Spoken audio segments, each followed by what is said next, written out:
On this week's edition of The Overtime, we take a look on the football field at both NAU and Flag High as they make their playoff push. Then, we will move to the courts and get a volleyball update.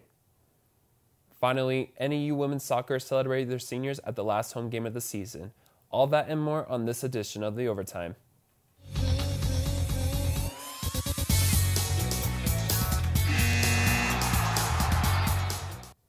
Hello and welcome to The Overtime, Northern Arizona's only sports show. I'm your host, Connor Emery, and today I am joined by my co-host, Reese Clark, who is actually making her TV debut. Reese, how are you feeling today? Thanks, Connor. I'm feeling great. I'm really excited to be here today. We have a ton of content to share, so let's get into it. It was homecoming last week for NAU football, and the Lumberjacks took on the Idaho State Bengals in a crucial matchup for playoff hopes. I attended this game and brought my parents along with me. It was their first NAU football experience, and all I can say is it had us at the edge of our seats. Now to Giselle Contreras to talk more about the game. Thank you, Reese. It was definitely exciting at the Sky Dome.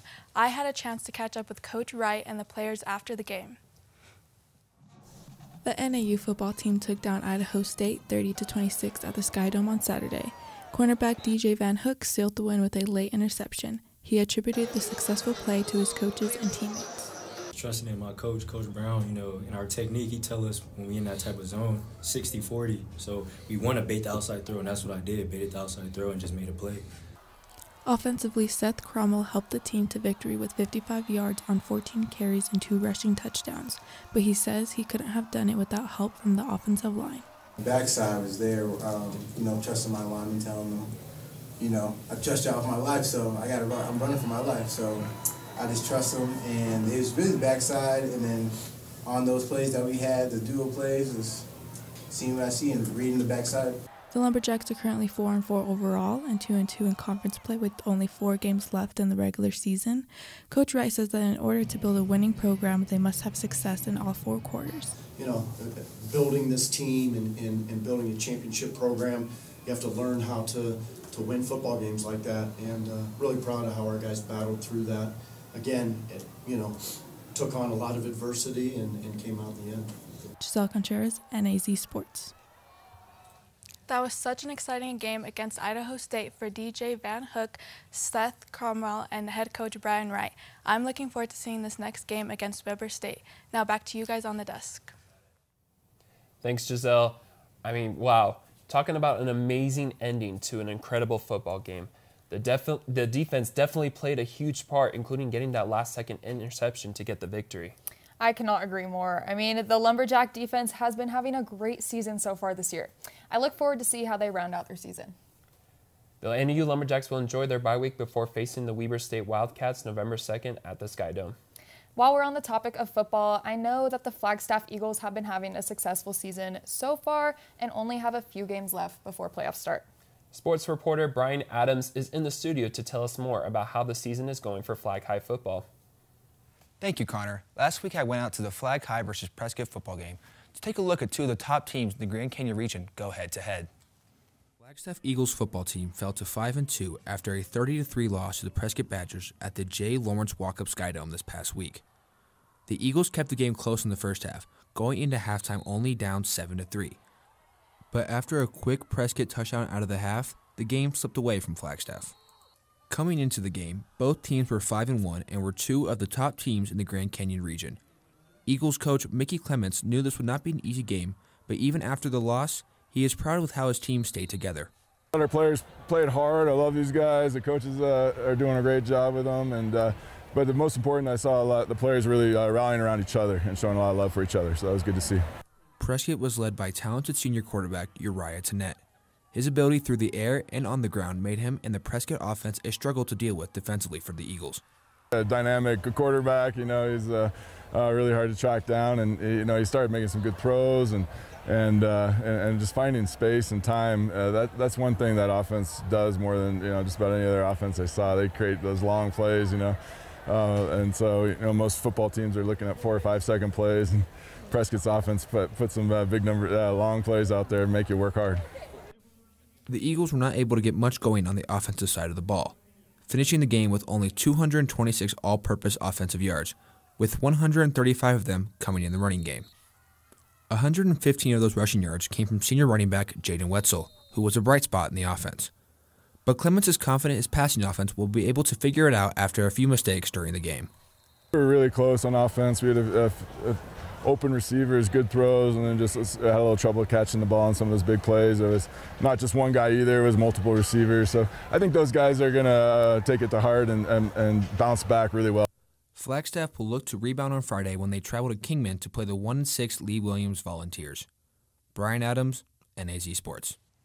It's always a pleasure to cover some of the best football in the region. I'll be interested to see how Flagstaff bounces back this week at Kingman. Back to you guys at the desk. Thanks, Brian. It's always great when we get an update from the local high school sports, especially when it's near the end of the season.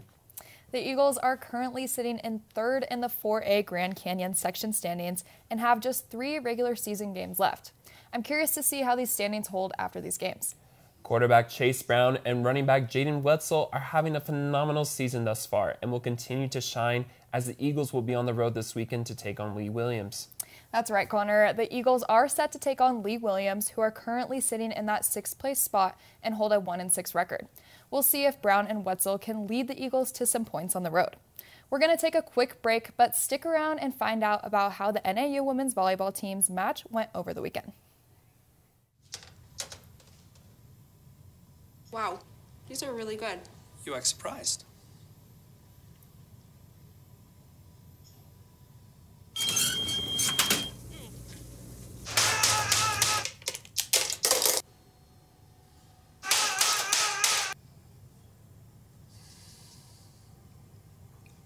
Practice makes perfect. You don't have to be perfect to be a perfect parent. There are thousands of teens in foster care who don't need perfection. They need you. Hi, I'm Smokey Bear, and I made an assistant to help you out, because only you can prevent wildfires. Hey, Assistant Smokey Bear, call me Papa Bear, because I'm grilling up dinner. Do you get it? Yes, good job. So, what should I do with all these coals? Don't just toss them out. Put them in a metal container because those embers can start a wildfire. I understand. The stakes are high. Ha, ha, ha, ha. See, Smokey thinks I'm funny. Welcome back. The NAU women's volleyball team has been recently gaining momentum after a 5-game losing streak. Sports reporter Aiden Naughton and I were at the Rural Activity Center Saturday night, and it did not disappoint as the arena was packed with loud fans. The NAU women's volleyball team took the court Saturday night on homecoming weekend to face the Montana State Bobcats, looking to avenge their loss from last month. The Lumberjacks picked up their first conference win early in the week and looked to keep the momentum going. Even though the NAU football game ended about an hour before the volleyball game, the fans made their way to the Rural Activity Center to show their support. Head coach Ken Murphy expressed his gratitude to the fans for coming out. It's always fun. It's fun playing on football homecoming night too. I mean, there's a lot of people here. There's great energy. You know, I think, and the one thing about our team is they love being Lumberjacks. They love being at NAU and representing us on a weekend like this. The Lumberjacks put up a fight with the Bobcats where most points lasted for a while in every set. The team finished with 100 digs, which is only the second time they have done that this season. Redshirt freshman Gigi Greenlee led the team with a season-high 16 kills, helping the Lumberjacks to a 3-1 set victory. Obviously, getting Gigi in the lineup helps with a lot of kills, and she's a really physical player. But it's just something we've been working on. We've been really grinding at it for the last 3 or 4 weeks, getting more kills in matches, and I thought some things have started to come together the last few weeks, or last week or so, but you really saw it tonight. Despite the Lumberjacks losing the first set 28-26, the team still had high hopes and were all smiles throughout the game. The team now has a .500 record and look to keep the winning streak going when they go on the road this week. Right now, what we really like to focus on is this week was this week. We keep building on it. We have a lot of momentum going forward. However, we look at all the teams, all the games that we have coming up. We prepare every week. We know what we have to do in practice, and that's what keeps us moving forward. Connor Emery, NAZ Sports. Aiden and I had a great time covering the event, and it seemed the fans did as well, Reese. I was there at the game as well, doing some social media work, and the crowd really was electric. It was great to see. The Jacks will travel to Eastern Washington to face off against the Eagles for their next match on Saturday at noon. Now moving over to high school, the Coconino High School volleyball team continues to dominate as they approach the postseason. Not only are the Panthers killing it on the court, but they are making memories that will last them a lifetime. They hosted the Mojave Thunderbirds Monday night and celebrated their senior night. Sports reporter Alyssa Munoz went to the game to capture all the emotions.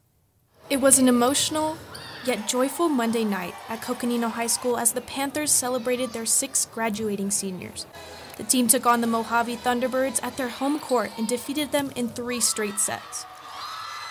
Head coach Lacey Ebersole was filled with pride as she spoke lovingly about her senior players.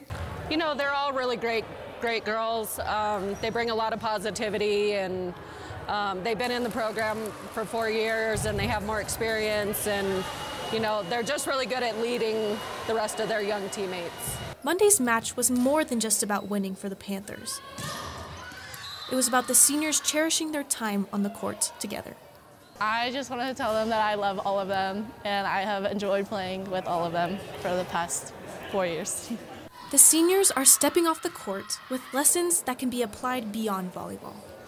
Just no regrets.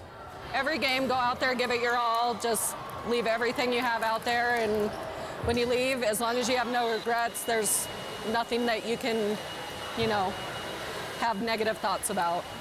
The Panthers hold a 9-6 record and are currently ranked 22nd in the 4A conference.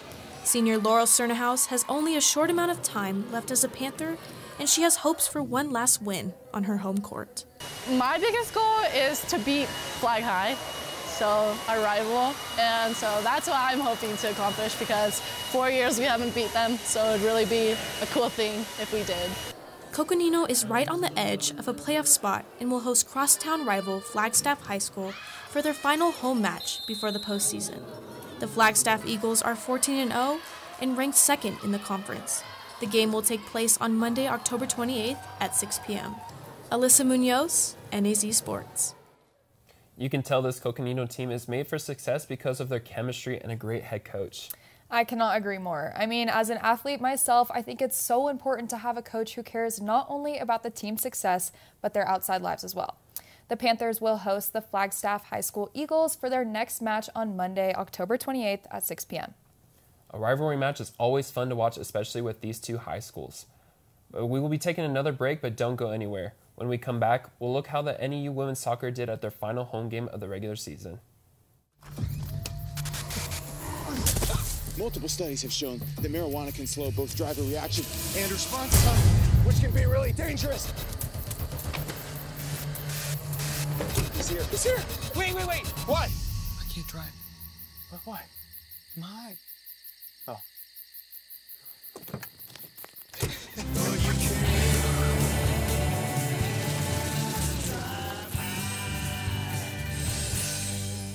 Bye-bye. Hi. Hoping for a crisp breeze to help keep you alert? Oh, he took a sip of water too. That'll probably help. You were probably gonna turn down the radio too, so you could focus, right? Probably okay isn't okay. Right? If you see a warning sign, stop and call a cab, a car, or a friend. I think the water line is what really drove it home. I blew on him. Welcome back. Connor, I heard that over the weekend the NAU women's soccer team had their senior night and hosted Sacramento State. You are correct, Reese. There were many seniors on the team that were recognized and played their final home game as a Lumberjack. Sports reporter Aishea Tananka went to the game to learn more about the result and where this leaves the Lumberjacks in their season. This Sunday, the NAU women's soccer team played in their last home game of the season against the Sacramento State Hornets.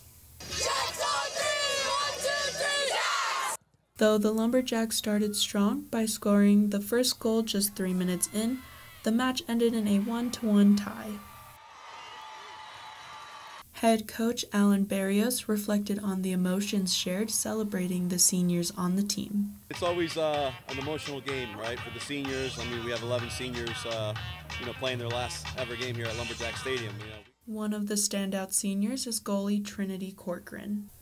Barrios appreciates her consistency and hard work put into the team throughout the years. She's been solid for 4 years. I mean, think about that, right? So she's been a key piece to the puzzle. She helped us win a couple championships a couple years ago, and she's continuing to do what she does, right? With the regular season winding down, Barrios acknowledges the team's need for improvement in their offensive unit as they push to secure a place in the Big Sky Conference tournament. Yeah, I think we have to be a little more dynamic, a little more hungry in the box and aggressive in the box, and that's been the key for 2 weeks now. The Lumberjacks will finish the regular season at Idaho State on Sunday. Aishaya Tanaka, NAZ Sports. The Lumberjacks are currently fighting for a spot in the Big Sky Conference tournament with only 2 games left to secure their seat. The team is in Idaho for the weekend to play Weber State tonight at 6 p.m. and Idaho State on Sunday at 1 p.m. I'm curious to see if the Jacks can leave the weekend with a crucial win. This is a huge weekend for the Lumberjacks as they currently sit in 6th place in their conference.